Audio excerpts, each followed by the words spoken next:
ORM 2 बताओ।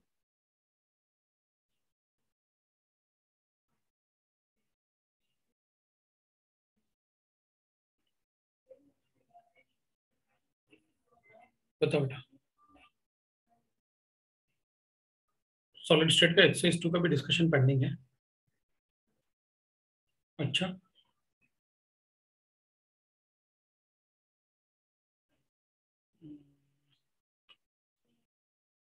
तो ऐसे कर सकते हैं अपन की एक, मतलब अपन कुछ ऐसे कर लें कि डाउट क्लास किसी डे टाइम में लगा लें, मंडे को या ऐसे डे टाइम में।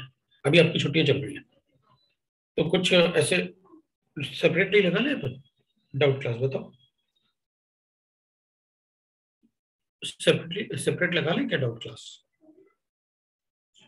ऑफलाइन वाला कैसे लगा पाएंगे? ऑफलाइन वाले में तो अगर क्लास उधर आओगे तो सब गड़बड़ हो जाएगा सेंटर पे।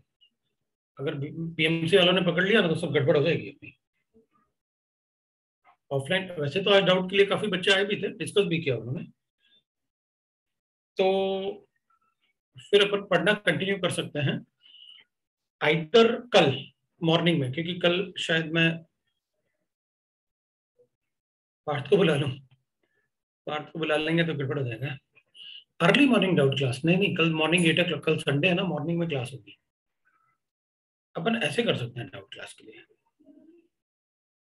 कि जैसे मंडे को या कल इवनिंग में, अगर मैं कल मतलब शायद मैं बोरीवली जाऊंगा, अगर बोरीवली नहीं गया तो फिर मैं मतलब डाउट क्लास लगा लूंगा। कल अपन डाउट क्लास कर सकते हैं। मंडे को 10 PM क्यों? मंडे तो छुट्टी है ना। हाँ तो कल शाम को टेस्ट होगा तो टेस्ट दे देना तुम लोग, और फिर अपन मतलब मंडे मॉर्निंग लगा लेंगे। डाउट सारे, डाउट सारे।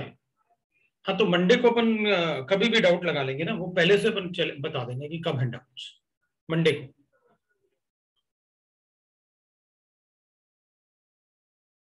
राइट। संडे को 8 बजे नहीं कर सकते ना, संडे को 8 बजे मेरा क्लास है कल सुबह, है ना। तो क्योंकि डाउट में अपन कुछ पढ़ना भी पड़ा ना एक्स्ट्रा, तो अपन पढ़ लेंगे।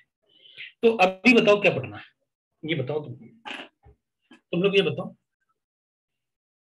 डाउट का ड्यूरेशन, कोई ड्यूरेशन नहीं होगा।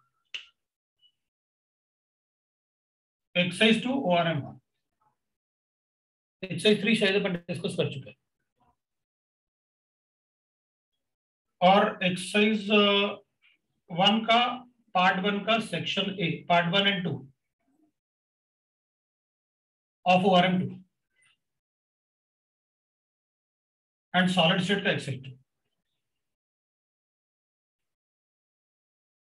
अगर 3 है तो 3 भी। इलेक्ट्रोकेमिस्ट्री भी कर लेंगे, लेकिन पहले अपन इसको खत्म कर देंगे। ORM 3 कर लेंगे ना अपन, कोई प्रॉब्लम नहीं। तो अपन उसमें कुछ पढ़ना भी पड़ा तो पढ़ लेंगे।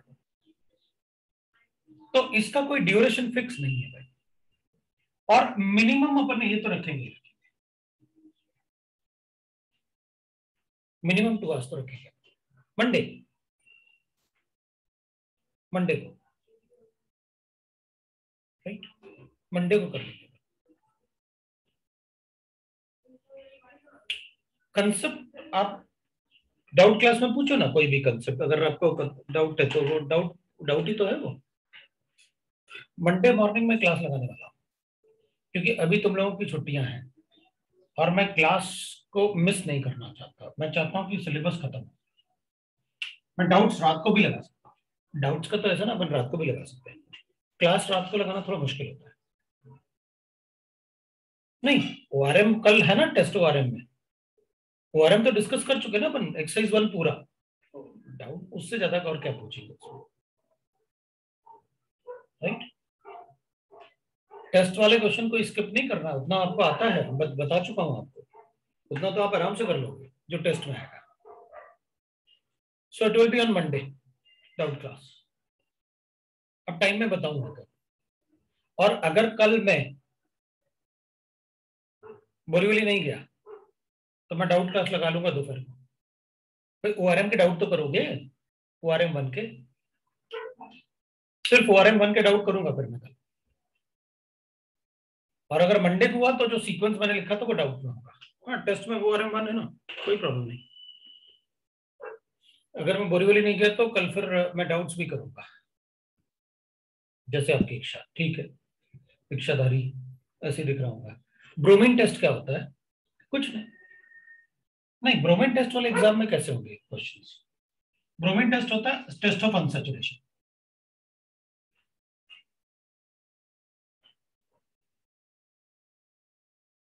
इस Br2 टेस्ट मतलब ऐसे carbon carbon double bond, carbon carbon triple bond, but the double bond and triple bond should not be aromatic stabilized। मतलब मेरा मतलब यह है कि अगर मुझे ऐसे गिवन है, इसको Br2 से रिएक्ट करोगे तो नो रिएक्शन, क्योंकि सारे डबल बॉन्ड एरोमेटिक स्टेबलाइज है। लेकिन अगर ऐसे गिवन है जो एरोमेटिक स्टेबलाइज नहीं है तो रिएक्शन होगा। अपन ने एडिशन रिएक्शन अभी पढ़ा नहीं है, हो जाएगा।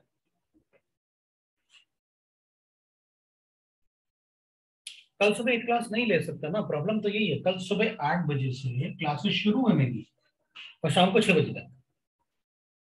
तो शाम को 6 बजे वाली क्लास भी शिफ्ट किया उन्होंने 1 बजे तक। अब मेरा क्लास ये है, अगर बोरीवली गया तो ठीक है, नहीं तो फिर शाम को 3 से 6 फिर क्लास होगी, अगर नहीं गया। कल सुबह क्लास है अपनी टाइम टेबल में है, तो कल डाउट कर लेते हैं ना सुबह। हाँ तो ठीक है ना, कल सुबह डाउट करेंगे ना 9:45 से, थोड़ी देर डाउट कर लेंगे ना। ORM1 के तो कर ही लेंगे, क्योंकि शाम को टेस्ट है, तो ORM1 तो डिस्कस कर ही दूंगा, ORM1 को डिस्कस कर दूंगा। ठीक है, 9:45 से अगर है कर लेंगे। चलो अभी पढ़ लेते हैं।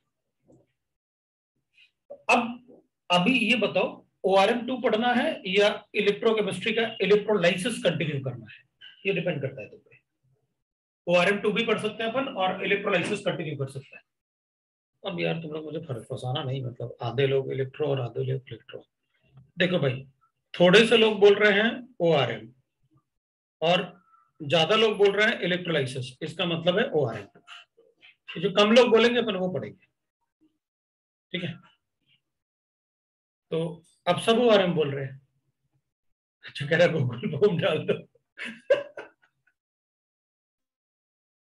गूगल फॉर्म डाल दो, उस पर लिख के भेज दो। ठीक है।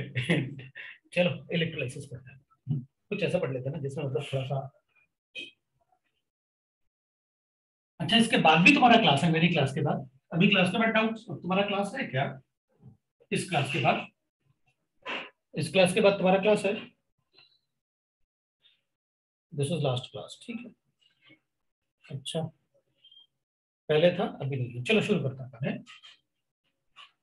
इलेक्ट्रोलाइसिस शुरू करना था।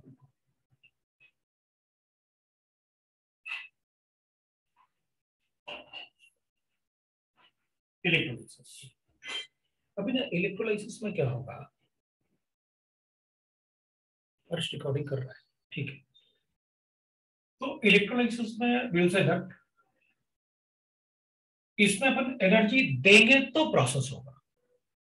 इलेक्ट्रोलाइसिस मतलब delta H is greater than 0।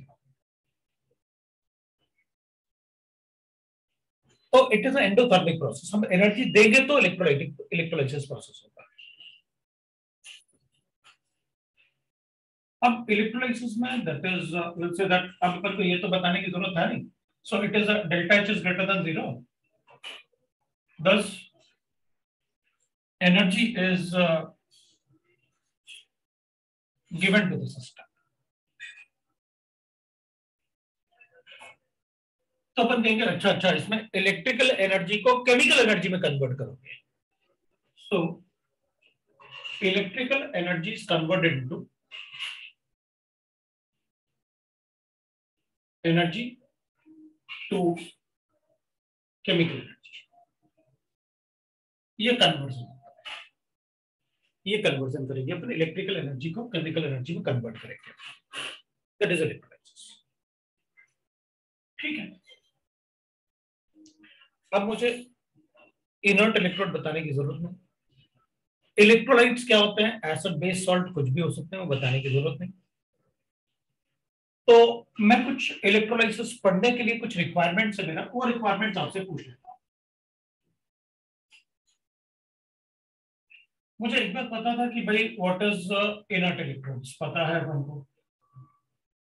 सबसे ज्यादा यूज करोगे आप ग्रेफाइट, नहीं तो प्लेटिनम यूज कर लोगे। ये इनर्ट इलेक्ट्रोड्स होता है। इलेक्ट्रोलाइट क्या यूज करेंगे, तो अपन कहेंगे कोई भी एसिड बेस और सॉल्ट। ये आप पहले भी बता चुके हो, बेस और सॉल्ट इन मॉल्टन स्टेट और एक्वस मीडियम, एक्वस और मॉल्टन स्टेट, ये आप यूज करोगे। ये भी आप पहले बता चुके हो, वैसे मॉल्टन स्टेट और एक्वस मीडियम ये सब आप पहले बता चुके हो। आप नहीं भी बताओगे तो भी चलेगा। एरो पेपर ने लिखा हुआ है 2, वो electrical energy to chemical energy में अपन कन्वर्ट करने वाले हैं। सी,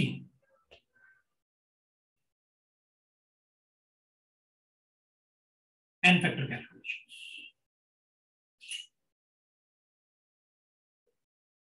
मेरे ख्याल से अपन ने सबने पढ़ा हुआ है, लेकिन फिर भी मैं एक बार रिवाइज करना चाहूंगा। मैंने आपको बता रखा है एन फैक्टर कैलकुलेशंस, लेकिन सिंस लास्ट ईयर पढ़ा है तो ऐसे ऐसे करेंगे। हाँ कभी बता बोला तो था, एक बार बोला था आपने कि एन फैक्टर कुछ होता है, तो ऐसा हो सकता है। इसलिए मैं एक बार रिवाइज करना चाहूंगा। एक बार अगर रिवाइज हो जाएगा तो फिर अपन क्वेश्चन भी इजीली सॉल्व कर लेंगे। ठीक है, तो अपन चेक कर लेते हैं एन फैक्टर कैलकुलेशंस। सॉल्यूशंस में भी पढ़ाया था ये, बिल्कुल मुझे याद है, मैंने आपको सॉल्यूशंस में भी बताया था एन फैक्टर कैलकुलेशन, क्योंकि अपन ने वहां पर नॉर्मलिटी पढ़ा था। तो for acids it is equal to number of replaceable H plus n, मुझे बताने की जरूरत नहीं। For bases number of replaceable OH minus आई, ये भी बताने की। फॉर सॉल्ट टोटल कैटायनिक और एनायनिक चार्ज, कैटायनिक और टोटल एनायनिक चार्ज। मैं थोड़ा सा एग्जांपल भी लिख लेता हूं। H3PO4 n factor is 3, H3PO3 n factor is 2,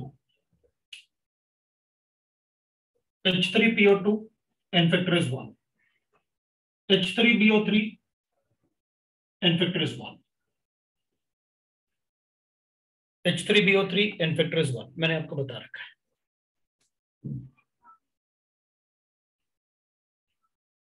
CO2 n factor is 2, मैं आपको एसिडिक गैसेस को पानी में डाल दूं, और अच्छे से बता रखा है मैंने, कभी भी कोई भी ऑक्साइड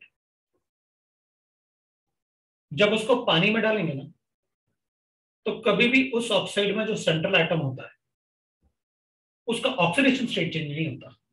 तो ये एसिडिक ऑक्साइड है, CO2 जो होता है वो एसिडिक ऑक्साइड होता है। तो अगर वो एसिडिक ऑक्साइड है तो ये H2CO3 बनाएगा, क्योंकि इसका ऑक्सीडेशन स्टेट प्लस होगा।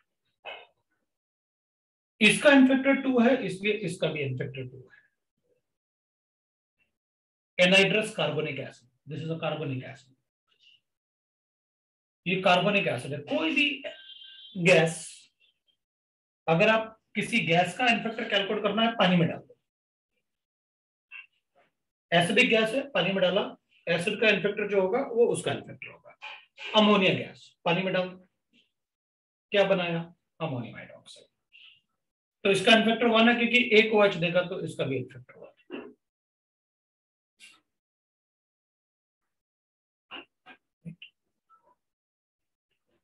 अब अपन से पूछा किसी ने कि भाई इसका n फैक्टर कैसे कैलकुलेट किया,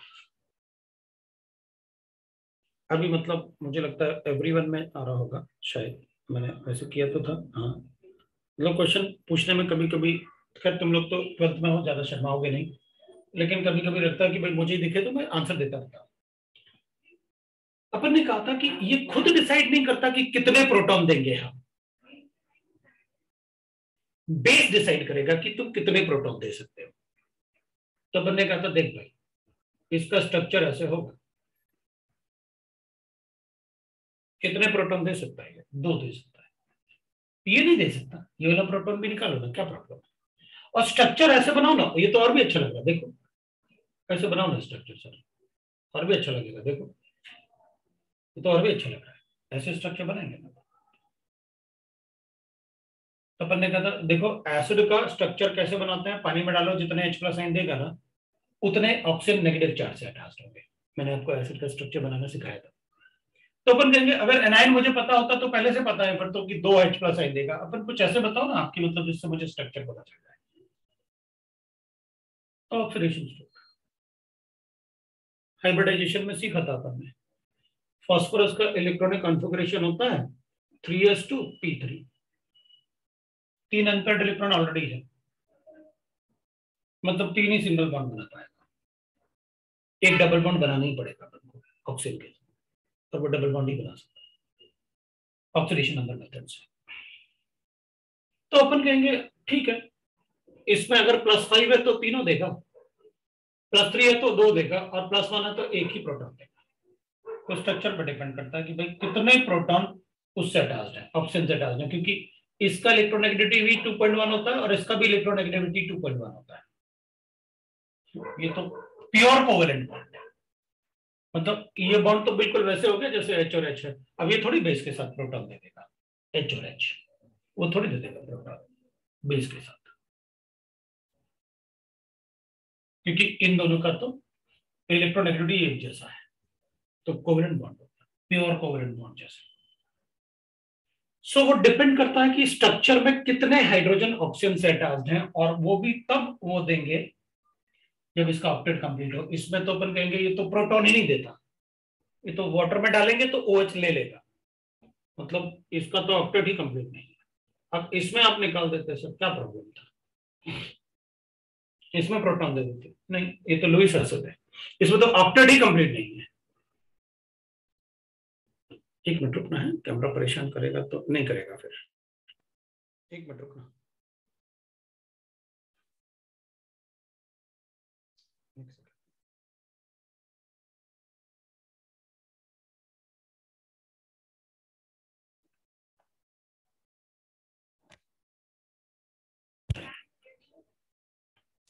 ठीक है, तो अपन क्या करेंगे, अपन कहेंगे भाई ये तो लुईस एसिड है, अभी तो इसका ऑक्टेट कंप्लीट करो तब सोचेंगे कि प्रोटॉन देगा कि नहीं देगा, खुद ही लुईस एसिड।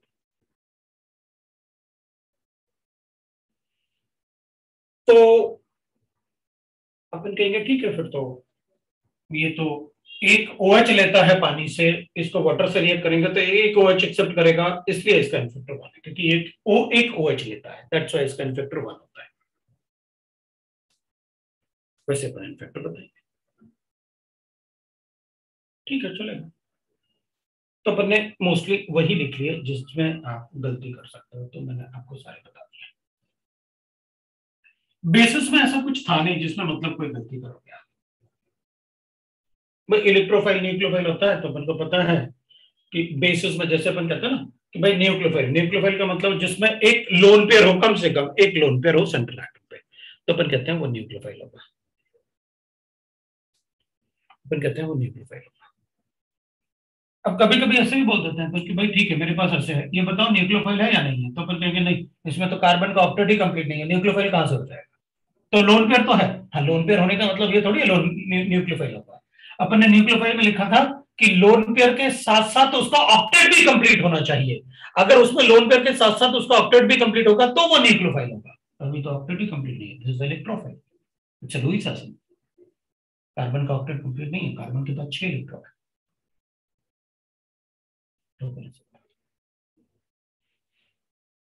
ठीक है, तो बेस में अपन को पता है कैसे लिखना है, उसमें कोई एक्सेप्शन नहीं है, अमोनिया था वो आपने लिख लिया, एज अ बेस, वो तो पानी में डालेंगे तो फिर पता चलता है। टोटल कैटायनिक और एनायनिक चार्ज में मैंने आपको बता रखा है, अगर NaHCO3 है तो फिर 1 लिखेंगे, Na2CO3 है तो 2 लिखेंगे। वाटर ऑफ क्रिस्टलाइजेशन का कोई रोल नहीं होता एन फैक्टर कैलकुलेशन में।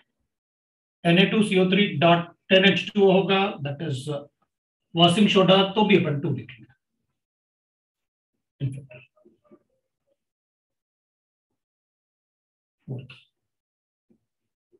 फॉर रिड्यूसिंग एजेंट,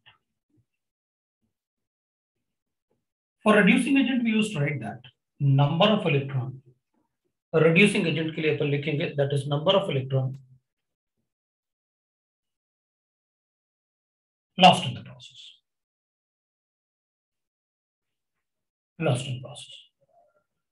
ठीक है, तो H2S है, कन्वर्ट करते हैं सल्फर में, तो अपन कहेंगे इसमें -2 से 0 हो गया, क्योंकि सभी एलिमेंट का ऑक्सीडेशन स्टेट 0 होता है। एन फैक्टर कितना हो गया, 2 इलेक्ट्रॉन लॉस्ट हुए, एन फैक्टर 2। अगर मैं ऐसे लिखता हूं, इसको ऑक्सीडाइज किया मैंने और इसको SO2 बनाया, तो अपन कहेंगे ये -2 a +4 6 होगी। कैमरा बड़ा परेशान कर रहा है, 1 मिनट रुकना, 1 मिनट रुक ही जाते हैं अपन।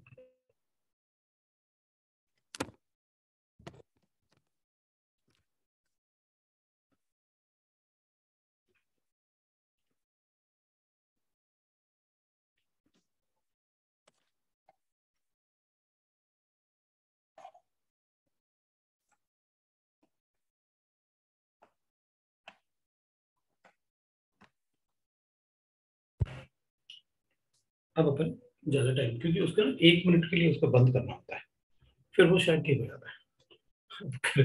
अच्छा कह रहा, कैमरा पटक के देखो सर शायद ठीक हो जाए। वैसे आइडिया अच्छा है? फिर हमेशा व्हाइट बोर्ड पे पढ़ना पड़ेगा, सब गड़बड़ हो जाएगा। इस पे ना सिलेबस थोड़ा ज्यादा कर लेते हैं, पता कंप्लीट। और उस पे ना व्हाइट बोर्ड पे ज्यादा सिलेबस कंप्लीट नहीं हो पाता है, वो इसलिए अपना सिलेबस थोड़ा सा लैग हो जाता है। इस पे ज्यादा पढ़ लेते हैं, क्योंकि इसमें पढ़ाने की स्पीड भी ज्यादा होती है। सी में अपन लिखेंगे भाई ठीक है, आप कोई भी रिड्यूसिंग एजेंट दे दो, हमें क्या फर्क पड़ेगा, क्या ही उत्तर दे दो, क्या ही दे दो, आई टू में कन्वर्ट कर, -1 है 0 एन फैक्टर 1, तो अपन एन फैक्टर ऐसे कैलकुलेट कर सकते हैं, राइट।